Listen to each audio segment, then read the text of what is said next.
एका निवडणुकीत निवडणूक चालू आहे, दोन उमेदवार होते, एक आहेत रामू काका, एक आहेत काय घ्या आता राम आणि श्याम काका, राम काका आणि श्याम काका, दोघे जण निवडणुकीला उभारले. विजयी उमेदवाराला एकूण मतांचे 58%, राम काकाला पडले 58% मतं पडले आणि हे विजय झाले. आपल्या सगळ्यांना पार्टीला बोलवलं आणि बिर्याणी चालली आणि 1600 मतांनी निवडून आले, प्लस 1600 पडलेत त्यांना.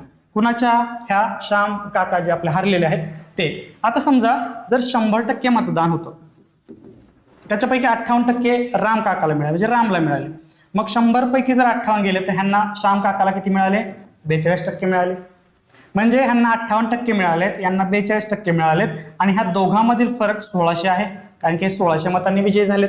मग ह्या दोघांमधील फरक किती? या दोघांचा फरक किती मित्रांनो? 58 वजा 42. 58 वजा 42 किती झालं?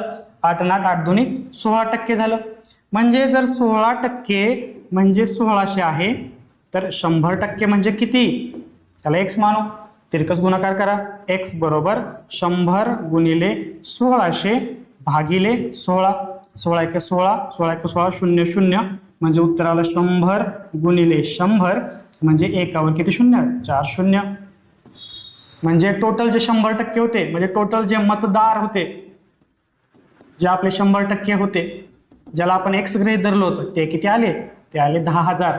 1 2 3. उत्तर काय? प्रश्न काय विचारले? तर त्या निवडणुकीत एकूण किती मतं होती? तर मित्रांनो 10,000. ऑप्शन क्रमांक 2 हे उत्तर आलेलं आहे. समजते?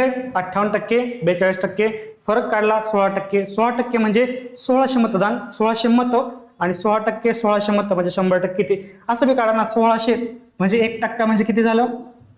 16% म्हणजे 1600, 1% म्हणजे 16 आणि 100% म्हणजे सॉरी माफ करा 10 आणि 100% म्हणजे 100 आणि 100% म्हणजे 10,000.